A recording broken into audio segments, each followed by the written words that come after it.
வங்கக்கடலில் இன்று உருவாகிறது வளிமண்டல மேலடுக்கு சுழற்சி. 23ஆம் தேதி காற்றழுத்த தாழ்வு பகுதியாக உருமாறும் என தகவல்.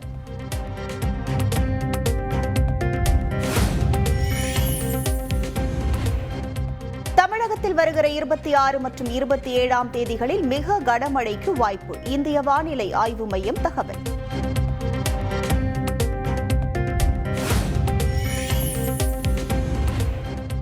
ராமேஸ்வரம் அடுத்த மண்டபத்தில் கொட்டி தீர்த்த கனமழையால் குடியிருப்புகளை சூழ்ந்த வெள்ளம்.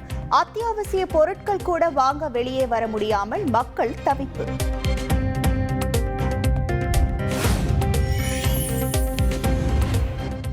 தொடர் மழையால் குற்றால அருவிகளில் நீடிக்கும் வெள்ளப்பெருக்கு. 2வது நாளாக சுற்றுலா பயணிகள் குளிக்க தடை விதிப்பு.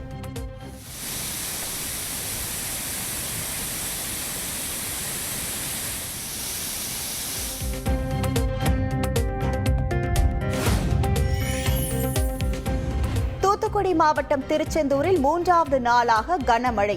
கோவில் ரத வீதிகளில் மழை நீருடன் கழிவு நீர் வெளியேறுவதால் பக்தர்கள் அவதி.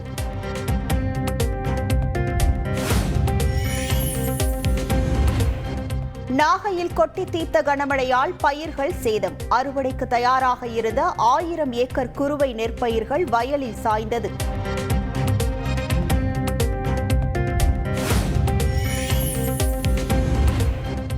நெல்லையில் காலையிலிருந்து வேகம் எடுத்த கனமழை. மாவட்டத்தின் பல்வேறு பகுதிகளிலும் பரவலாக மழை.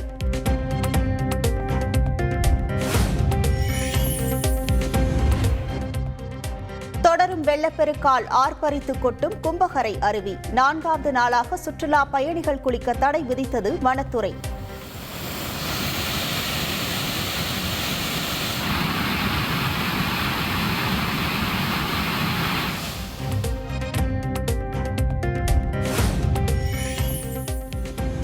அதிபர் அதானிக்கு அமெரிக்க நீதிமன்றம் பிடிவாரண்ட் பிறப்பித்து உத்தரவு. அதிக முதலீடுகளை பெற $250 மில்லியன் அதிகமான லஞ்சம் கொடுக்க முயன்றதாக குற்றச்சாட்டு.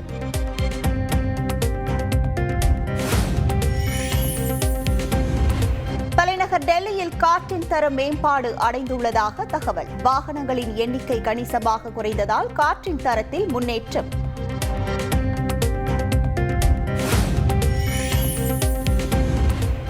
தொடர்ந்து ஏறுமுகத்தில் இருக்கும் தங்கம் விலை. சவரனுக்கு இன்று $240 அதிகரித்து 57,160 விற்பனை.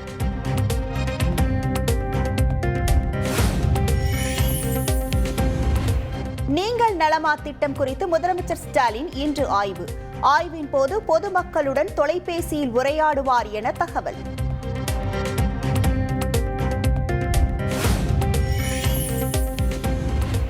கோவில் நிலத்தை ஆக்கிரமித்துள்ள அதிகாரமிக்கவர்களின் பட்டியலை சமர்ப்பிக்க வேண்டும். அறநிலையத்துறைக்கு மெட்ராஸ் உயர்நீதிமன்றம் மதுரை அமர்வு உத்தரவு.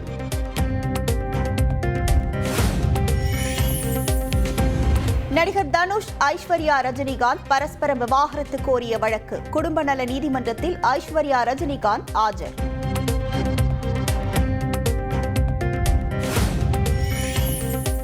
சென்னை குன்றத்தூரில் எலி மருந்து நெடியால் உயிரிழந்த குழந்தைகள் உடல் இன்று அடக்கம். சொந்த ஊரான பட்டீஸ்வரத்தில் உடல் வைக்கப்பட்டுள்ள நிலையில் பொதுமக்கள் அஞ்சலி. உயிரிழந்த சிறுவன் சுதர்சனுக்கு இன்று பிறந்த நாள் என்பது சோகம்.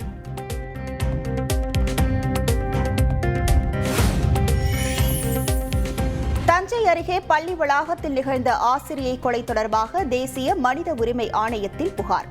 பள்ளிக்கல்வித்துறை செயலாளருக்கு எதிராக புகாரை பதிவு செய்தது தேசிய மனித உரிமை ஆணையம்.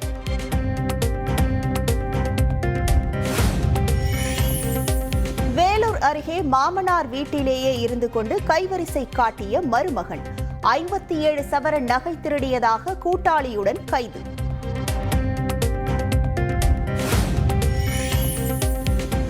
ஒடிசா மாநிலத்தில் 6 ஆண்டுகளுக்கு முன்பு காணாமல் போன 4 இளம் பெண்கள் மீட்பு. திருப்பூரில் உள்ள பின்னலாடை நிறுவனங்களில் வேலை பார்த்து வந்த நிலையில் மீட்பு.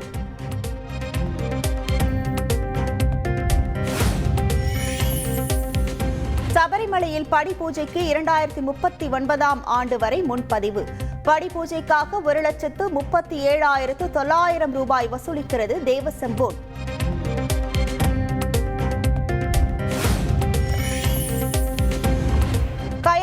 நாட்டின் உயரிய தேசிய விருதான தி ஆர்டர் ஆஃப் எக்ஸலன்ஸ் விருதை பெற்றார் பிரதமர் மோடி.